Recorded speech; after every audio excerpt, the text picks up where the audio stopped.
All right, folks, what is going on? This is episode 730 of the First and Frame Rate Show. I am VF Baller, where we talk about Georgia Southern and Atlanta Falcons football. And Russell Wilson, his name showed up over, Falcons Twitter. And you know how Falcons Twitter is always something. And I mean, it's amazing and it's amusing at the same time. But I found this pretty fascinating. Like, why would we want Russell Wilson? I want to talk about this on this show, and I'm going to give my thoughts and opinions on why I feel that this could be a good match and why it's a terrible match. Because all intents and purposes, I don't want Russell Wilson. I don't want anybody to get the idea thinking that, I'm pro Russell Wilson. I don't want him. But I'm going to give you both sides of the coin and let you know what I think about it. So if this is your first time here, welcome. I could be found on YouTube and Rumble. I'm also on Anchor, Spotify, Apple, and Google Podcasts. I'm also on Twitter or X at VF Baller, and the website is firstandframerates.com. If you don't mind, go ahead and hit the like button so this show could get up into the algorithms. Also, if you're on Apple or any other podcast, give me a 5-star rating. I really would appreciate it. You guys are absolutely awesome. If you want to donate or support the show, CashApp and PayPal links are below in the description. And we'll just go ahead and get right into this. Russell Wilson is kind of in a pickle right now with the Denver Broncos. Coach Sean Payton kind of threw him under the bus, said that he's the reason for all the problems, offensively, probably for the whole team. And last year it didn't look too hot either because Russell Wilson was not liked very well by the team. Now, the team did play pretty well, going down the stretch of the season. Russell Wilson did play a little bit better, but all intents and purposes, all the things that happened, the Broncos are probably going to let him go. Now, if he passes a physical in March, he's going to be owed $37 million. That's a good reason for them to cut him already because the Broncos are pretty much probably going to be in the sweepstakes to get a quarterback. They may try to make a run with another quarterback for one more year.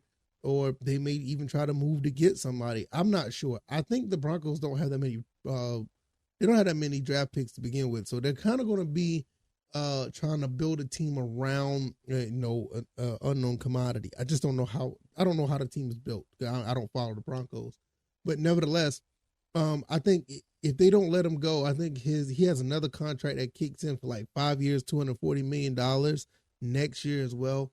So they're probably going to let him go and eat that cap money. I mean, it's going to be a bigger scale of what happened with Matt Ryan. And they're going to and the Falcons. They're just going to eat a bunch of cap money.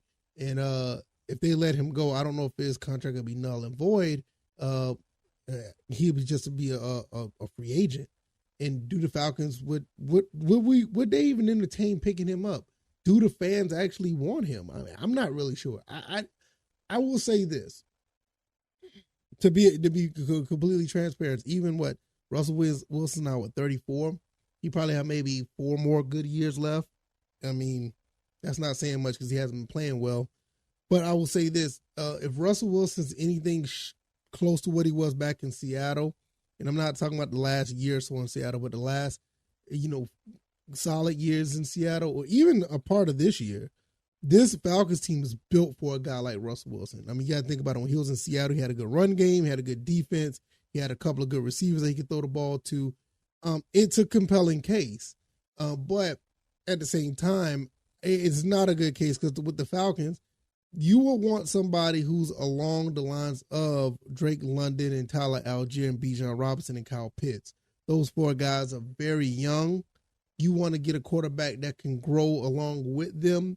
And you will be able to pull off, a long-term run where you can build a dynasty around that. Like those 4 or 5 guys right there, you can make the cap space work where you can keep those 4 or 5 guys together for a good 5 to 7 years if you play your cards right and get these guys on board with the winning culture of the Falcons. You get this organization to a place where it's comfortable for players that want to be here, get it into a somewhat of a winning culture, which right now the Falcons they're not a losing and I know this is going to be a stretch, and a lot of people may think I'm crazy for saying this. It's not a loser mentality. It's not a losing culture with the Atlanta Falcons, but it's not winning either. I mean, you're basically like a 500 or slightly below 500 club, and it's not like a situation where you're running around here with, 3 wins, 4 wins a season. And every game that you're playing in, you're like in the thick of things until the end of the game. You just need a couple of things go your way, or you just need to execute to turn those games around. So these one-score games that we talked about could be wins, and you can have a winning culture. We can talk about the quarterback play in those situations as well. A guy like Russell Wilson maybe not be the guy, because we saw what he's done, for the past 2 seasons and probably a little bit before that. It may not be a viable thing to do. And I'm going to be quite honest. I just don't see it. But this team is built around, it's built for a guy like Russell Wilson. And like, you don't want to retread. And I did an episode of this about rookie retread or rebound. This is the definition of a retread right here. You get a retread quarterback, and it's a safe pick. It's a safe move. But Russell Wilson has been so erratic, I'm not sure that another change of scenery would help. I mean, it would be nice, to have a solid quarterback. Obviously, you see what the Falcons have been dealing with. We get a solid quarterback that has leadership abilities, who's been to Super Bowls, who knows how to win. But, I just don't know. I mean, was it the Broncos team? They just wasn't as talented. I think the Falcons are extremely talented, and he would fit in, but what Russell Wilson are you getting? What type of player are you getting? Are you getting that player that could revitalize his career, and you'll get, 80% of what you had in Seattle? Or he's done, and you basically got 100% of what you've seen in the last couple of years. It's very high risk. I will say this. If the Falcons decide to pick this guy up, I will say that the Falcons need to get this guy on a veteran minimum. Maybe get him at maybe what Taylor Heineke is making right now. I think Taylor Heineke is like a 2-year, $14 million or something like that. I'll say $7 million, maybe be fair. Maybe $5 million a year for 2 years. I think that'd be fair. Put him on the roster, but even with him on the roster, he's probably going to want to start. And do you draft another rookie behind that? It's a lot of questions. Like I said, I'm just saying if it was to happen, I think most of the fans don't want this to happen. I'm in that camp. But I'm just saying, just for the hypothetical, or just putting it out there, because stranger things have happened. People are still clamoring for Justin Fields to come here. Because, I think that Coach Arthur Smith, for the most part, got a lot of stuff right with this team, building it. He just swung and missed on the quarterback. And I think he should go into the draft.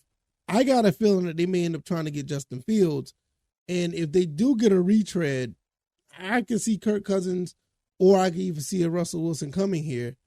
But I just think it'd be a very unpopular move. But hey, we're fans. What do we know, right? The front office runs the show. But it's just that if you get Russell Wilson, if you get a Kirk Cousins, you got to get them for cheap. Don't let them beat up on your cap space. You just can't let these guys beat up on your cap space, because that just makes it worse. You're going to be in a Matt Ryan situation all over again with the salary cap, and you just don't want to deal with that. That's why I say at the end of the day, I think they should just go with a rookie, get him on a rookie contract, let him grow with the other other young pieces that we have with the Falcons offense, and we just move on from there. You got to think about it. Look at all the guys that we have. We get, like I said, Algier, Pitts, London, Bijan. You can even talk about Bergeron at offensive lineman. He's a rookie. You got some guys that are here that would love to just continue to grow together. You just got to get the right quarterback that don't make crazy and off balance in boneheaded decisions. You get a quarterback like that, if you had a quarterback like that, you could have won about 11 games this year. So it is something to just think about. Like, what do you do? What do you do in this situation? I don't think the fan base wants this. I don't want it, but I just telling you to be prepared just in case, and that's how it will happen. So, y'all just let me know what you guys think. Yay or nay? I mean, do Falcons fans even want him? I don't think they do. I know I don't. I'm good on it because it's not because I like what we have now. It's not because I dislike Russell Wilson. It's just that I just don't know what type of player you're getting. You know, this team is built for the guy that played in Seattle, but the guys playing in Denver don't need to be on this team at all. So if you like this commentary, hit the like button, share this podcast, subscribe to the channel if you haven't already. Let me know what you guys think. I'm going to get up out of here. Episode 730. I could be found on YouTube and Rumble, also on Anchor, Spotify, Apple, and Google Podcasts. All right, y'all. I almost forgot. Also, I am on X at VF Baller, website spurstonfriendraise.com, and Cash App and PayPal links are below if you want to support the show. All right, y'all, I'm going to get out of here. Y'all take it easy, and y'all be blessed.